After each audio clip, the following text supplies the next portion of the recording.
முந்தைய ஒரு காலத்தில் ஸ்கூலுக்கு ஷூ இல்லை, ஸ்லீப்பர் தான், பாட்டா தான் போட்டுக்கொண்டு போவாங்க. அதுக்கு பின்னால் தான் இப்போ எல்லாம் வந்துருச்சு, பேக் வேணும். முந்தைய பேக் ஒன்றும் இல்லை, சும்மா புக்ஸை தான் கையில் எடுத்துக்கொண்டு போகிறது, அப்படித்தான் இருந்துச்சு. அப்போ அந்த நேரத்தில் கிழிஞ்சத்தை உடுக்க மாட்டாங்க. இப்போ எப்படி ஃபேஷன் ஆகிருச்சுண்டா நல்லத்தை கிழிச்சு உடுக்கிறது. நான் எதை சொல்ல வரேன், இதுதான் இப்போ ஃபேஷனாக மாறிடுச்சு. எங்கட சில சகோதரர்களும் அதே மாதிரி ஃபாலோ பண்ண பார்க்கிற, ஒரு மாதிரி முடிய வளர்த்திக்கிற.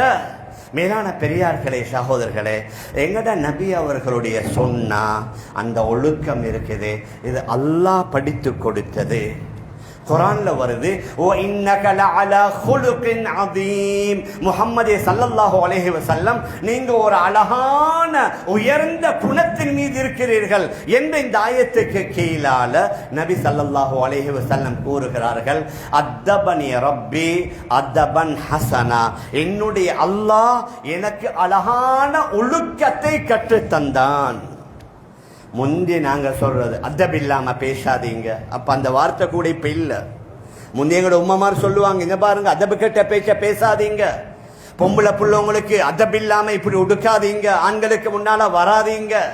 எங்களை அந்த தாய்மார்கள் அழகான முறையில ஆண்களை பெண்களை வளர்த்தாங்க, ஒழுக்கத்தை சொல்லி வளர்த்தாங்க. இப்ப முழு உலகத்துல என்ன, ஈக்குவல் ரைட்ஸ், ஆண்களுக்கும் பெண்களுக்கும் வித்தியாசம் இல்ல, எல்லோருக்கும் ரைட்ஸ் இருக்குது. பேச்சு சுதந்திரம், கருத்து சுதந்திரம், எழுத்து சுதந்திரம், ஆடை சுதந்திரம் வந்ததே எங்கட ஷரியத்தை இல்லாமலாக்க, குட்டி சோறாக்கத்தான். ஏண்டா ஐயாமுல் ஜாஹிலியால் அதுதானே இருந்துச்சு. ஐயாமுல் ஜாஹிலியால் இருந்ததே அந்த சுதந்திரம் தான். நபி அவர்கள் தான் வந்து கட்டுப்பாட்டை போட்டார்கள். நீங்க நினைச்சத சாப்பிடலாம், நினைச்சத செய்யலாம், நினைத்த வேலைகளை செய்யலாம், இது ஹலால் இது ஹராம், இது கூடும் இது கூடாது என்று இன்றைக்கு வேறொரு வார்த்தையில என்ன, ஈக்குவல் ரைட்ஸ் என்று வந்து பெரியவர் சிறியவரை மதிக்கிறல்ல, சிறியவர் பெரியவரை கண்ணியப்படுத்துறல்ல, பெரியவர் பேசினா சின்னவர் அதை கேட்டுக்கொண்டிருக்கிறல்ல. இப்ப எப்படி மீடியாக்கள்ல போகுது என்று சொன்னா, ஒரு சின்ன பையனோ புள்ளையோ அறப்படிச்ச மாதிரி பேசினா அதுதான் டென்டா போகுது. அதை வாகுவாகுன்னு பாராட்டுறாங்க, அதை வாழ்த்துறாங்க. பாருங்க இந்த சின்ன புள்ள எப்படி பேசுறாரு, இது ஒழுக்கத்துக்கு மாற்றம்.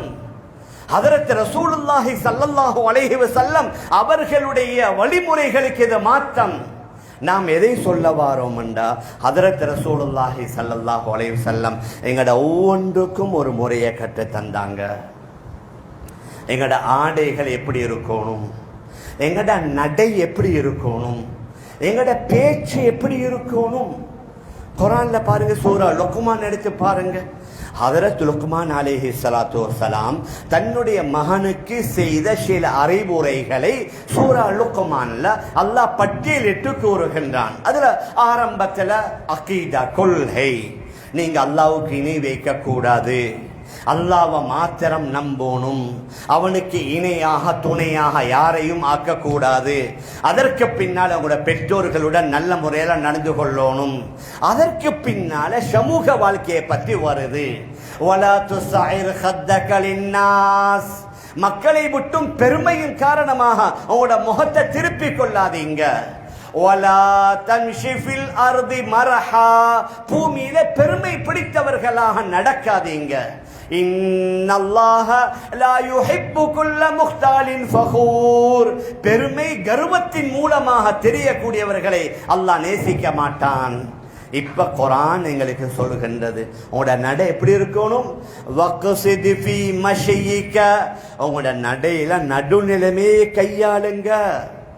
நீங்க இப்ப சில பெண்மணிகள் இந்த ஹை ஹீல் ஷூவை போட்டுக்கொண்டு ஒரு மாதிரி சத்தம் வார மாதிரி நடப்பாங்க. ஆண்களுக்கு மேலா பெண்களுக்கு மேலா. வக்ஸித் ஃபீ மஷியிக, உங்களோட நடையில நடுநிலைமையை கையாளுங்க. வக்துது மின் சௌதிக், உங்களோட சப்தத்தை தாழ்த்திக்கோங்க. ரொம்ப உயரமாக பேசாதீங்க, உயர்த்தி சத்தமா பேசாதீங்க.